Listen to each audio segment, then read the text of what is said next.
Hello, magandang araw sa lahat ng mga mag-aaral, mga kabataan, at mga kaibigan na nakikinig.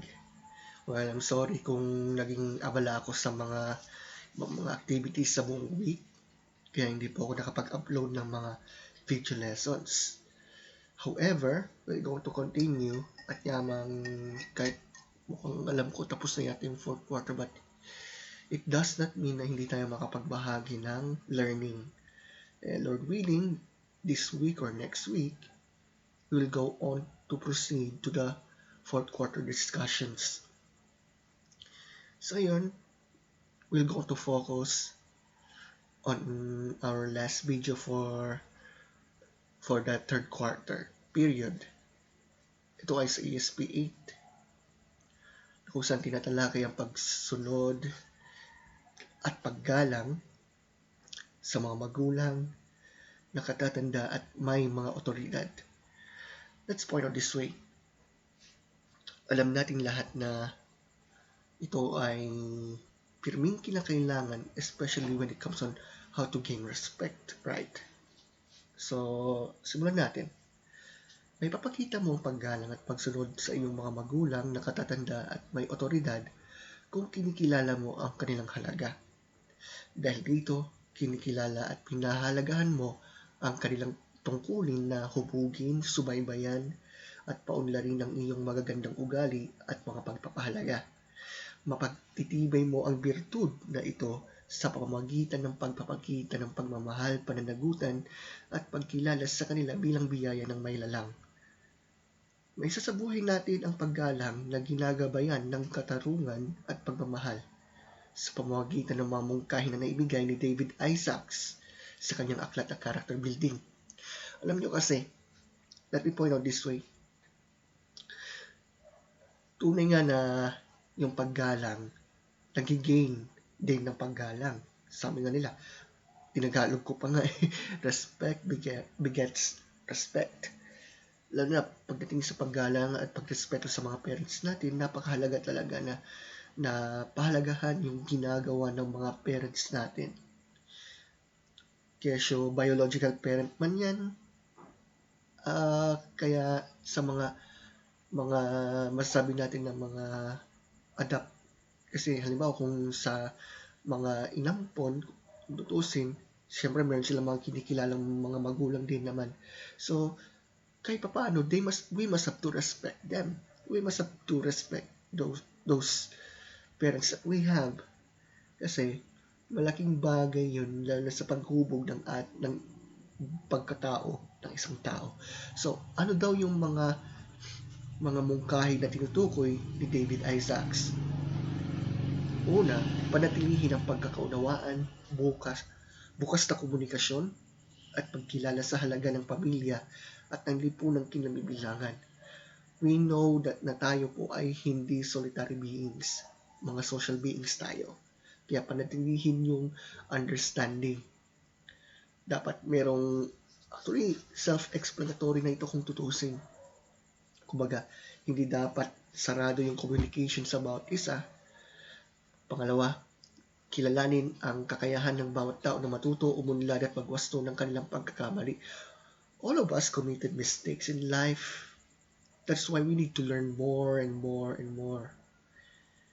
At saka kahit yung masasabing pinakamatalinong tao, they're still learning. Kaya ang mahalaga talaga na pag-aralan yung mga bagay-bagay na nakabubuti. At saka, syempre, kilalanin natin yung kakayahan ng mga tao sa paligid natin. We must not go on to some sort of discriminate their knowledge, skills, etc. Pangatlo, pagtugon sa pangailangan ng kapwa sa pamamagitan ng patuloy na pagtulong at paglilingkod sa kanila. Kaya nga mahalaga yung pagtulong. Hindi dapat parang ginagawang privilege ito sa iba or whatever. Mahalaga talaga na tulungan natin yung mga taong nakapaligid, lalo sa mga kasamahan, mga kaibigan. Teka lang. Sorry for that. Yung cellphone ko biglang tumunog. May gaming live eh. Pero, let's continue. Kasi, Alam nyo, kung may kinalaman to sa pagtulong sa kapwa, ito dapat ay bukal sa loob. Hindi yung tipong napipilitan ka lang. Pero syempre, dun sa mga natutulungan, I know we are all aware for that.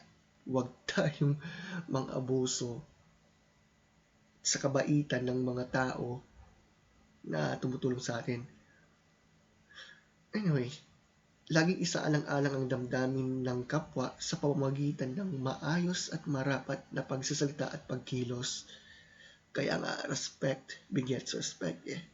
Kasi mula sa iyong mga pananalita hanggang sa iyong mga gawa, will point out kung talagang may respeto ka doon sa tao.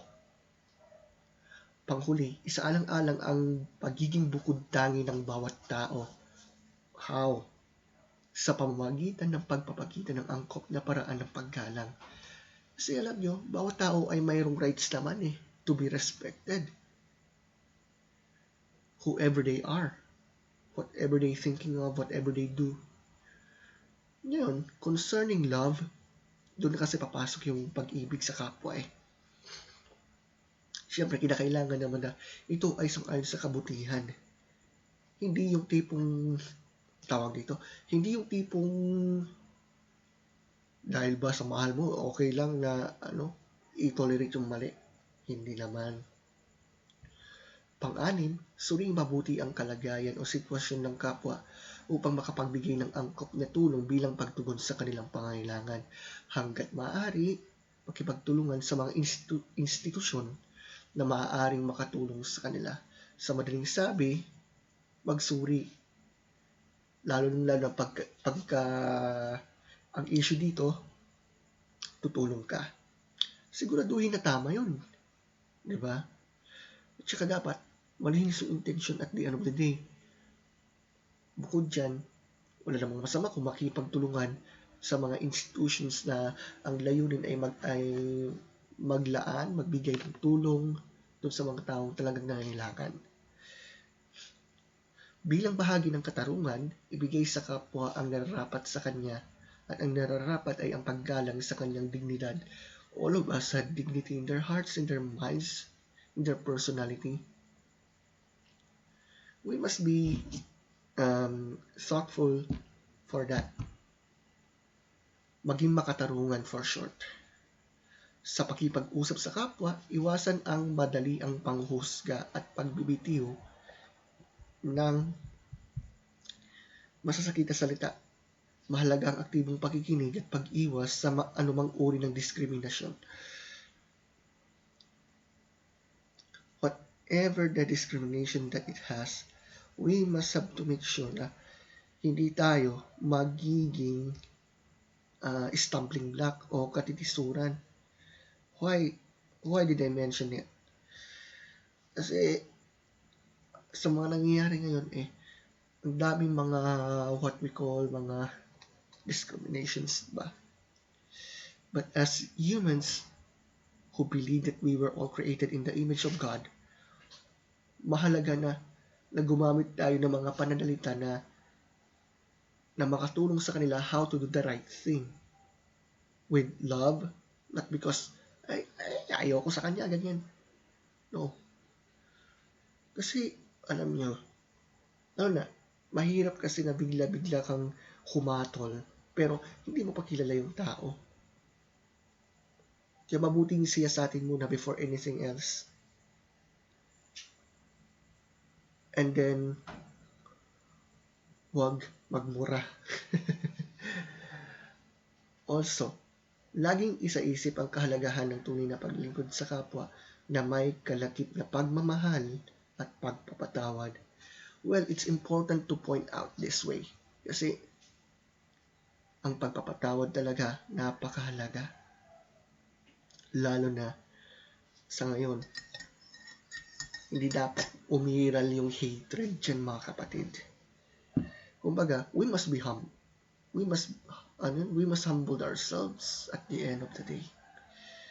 Isaalang-alang natin yung kapakanan ng ating kapwa.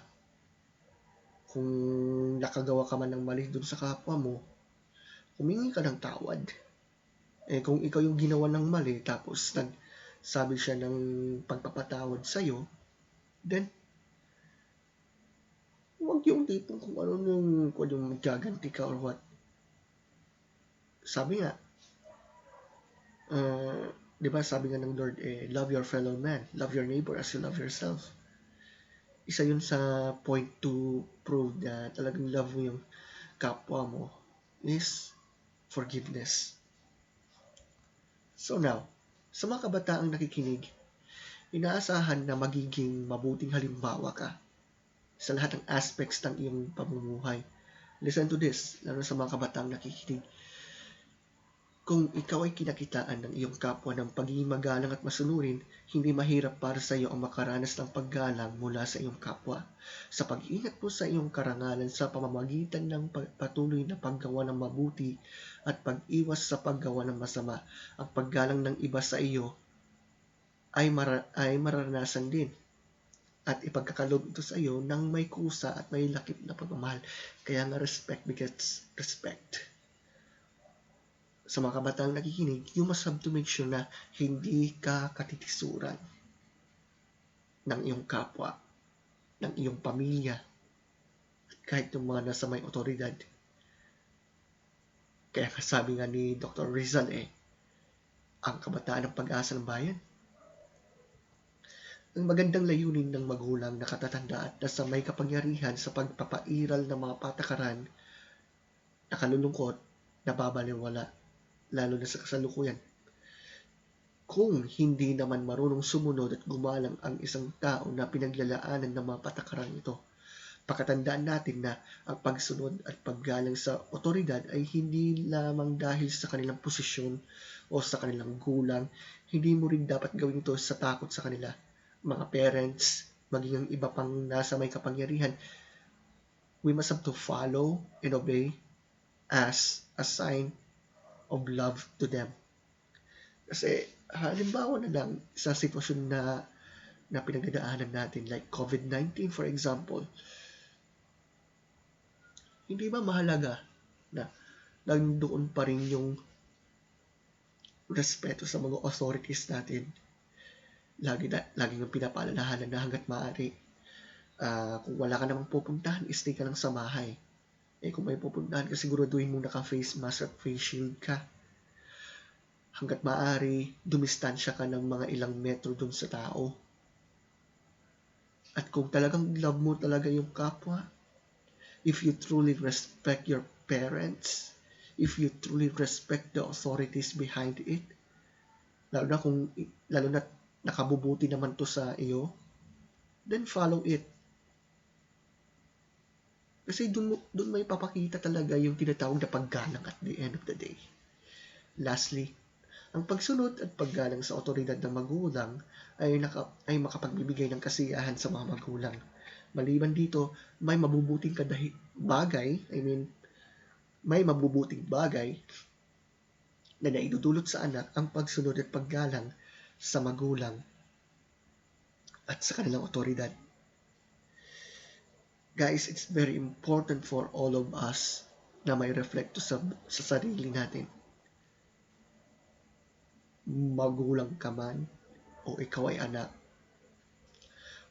Remember for this, respect begets respect at the end of the day. So, I hope we have learned something for this, lalo na sa mga kabataang nakikinig ngayon. I hope na mas lalo natin maunawaan why respect begets respect, bakit importante yan. So that's all for this hour. I hope we have learned something about this lesson. Maraming salamat po sa inyong pakikinig. So see you guys on the next video.